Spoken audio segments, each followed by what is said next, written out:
नमस्कार। कहानी तो हम रोजाना सुनते हैं। आज मैं आपको कहानी नहीं सुनाऊंगा, एक सवाल का जवाब सुनेंगे। और यह बात अरविंद गुप्ता जी ने लिखी है, जो बच्चों के लिए विज्ञान पर बहुत काम करते हैं ताकि बच्चों का वैज्ञानिक दृष्टिकोण बन सके। तो चलिए शुरू करते हैं। एक छोटी सी बात जो अरविंद गुप्ता ने कही है। सवाल है, चकमक का नाम कैसे पड़ा? चकमक का नाम कैसे पड़ा, इसके पीछे एक रोचक कहानी है। मैं पुणे में टाटा ट्रक के कारखाने में नौकरी करता था। 1978 में एक साल की छुट्टी लेकर मैं किशोर भारती नामक संस्था में गया। यहाँ मैं होशंगाबाद विज्ञान कार्यक्रम में काम करता था। इसके तहत हम विज्ञान की वैकल्पिक किताबें तैयार करते थे। बहुत मज़े का काम था। होशंगाबाद विज्ञान के संपर्क में आने के बाद से मुझे उनकी पत्रिका होशंगाबाद विज्ञान नियमित रूप से मिलती थी। 1983 में इस पत्रिका में मैंने एक इश्तेहार देखा। एकलव्य एक बाल विज्ञान पत्रिका शुरू करना चाहता था और उसके लिए उन्हें एक उपयुक्त नाम की तलाश थी। चुने नाम पर 100 रुपए के इनाम की घोषणा थी। मैंने भी अपना सर खुजलाया। उस समय मैं छत्तीसगढ़ में एक मजदूर संगठन के साथ काम करता था। उन्हीं दिनों मैंने रूस के क्रांतिकारी नेता व्लादिमीर लेनिन के बचपन पर एक बढ़िया किताब पढ़ी थी, द अर्ली लेनिन। इसके लेखक थे लियोन ट्रॉट्स्की। इस किताब के एक अंश का मुझ पर गहरा प्रभाव पड़ा।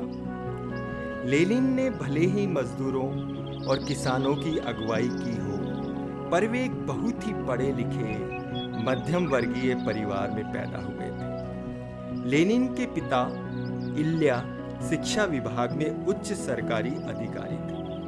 उनकी माँ मारिया एक स्कूल में टीचर थी। बड़ा भाई अलेक्जेंडर विश्वविद्यालय में भौतिक शास्त्र पढ़ाता था। बहन ऐना चित्रकार थी। लेनिन को शतरंज और पुस्तकों से बहुत प्रेम था।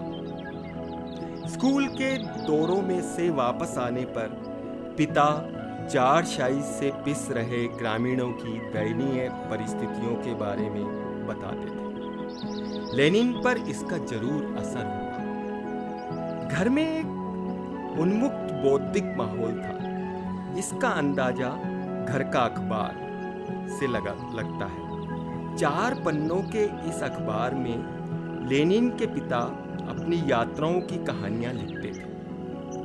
भाई विज्ञान विषय पर लेख लिखते। माँ स्कूल में बच्चों के साथ की किसी गतिविधि के बारे में लिखती। लेनिन किसी पुस्तक की समीक्षा लिखते। छोटी बहन ऐना इस 4 पन्नों के हाथ से लिखे साप्ताहिक अखबार को चित्रों से सजाती। हर रविवार नाश्ते की मेज पर पहले यह घर का अखबार पढ़ा जाता और उसके बाद ही नाश्ता शुरू होता। लेनिन पर इस सब का जरूर गहरा प्रभाव पड़ा होगा। लेनिन के भाई अलेक्जेंडर को जार की हत्या के आरोप में 1894 में फांसी पर चढ़ा दिया गया। इसके बाद लेनिन को 14 महीने जेल में रखने के बाद देश से निकाल दिया गया।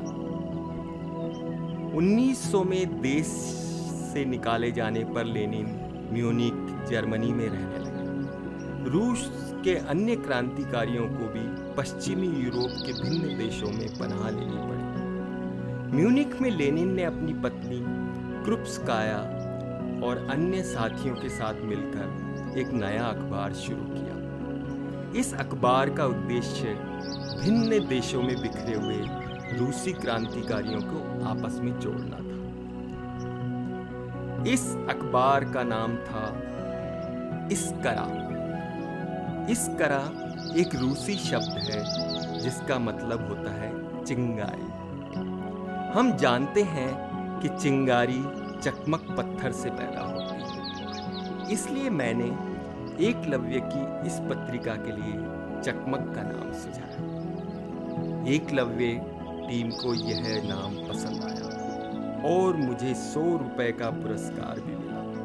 चकमक की चिंगारी तो क्षण भर में ही बुझ जाती है, पर इस चिंगारी को तमाम लोगों ने एक लंबे अरसे तक जिंदा रखा है। चकमक पास हो तो तुम दोबारा चिंगारी पैदा कर सकते हो।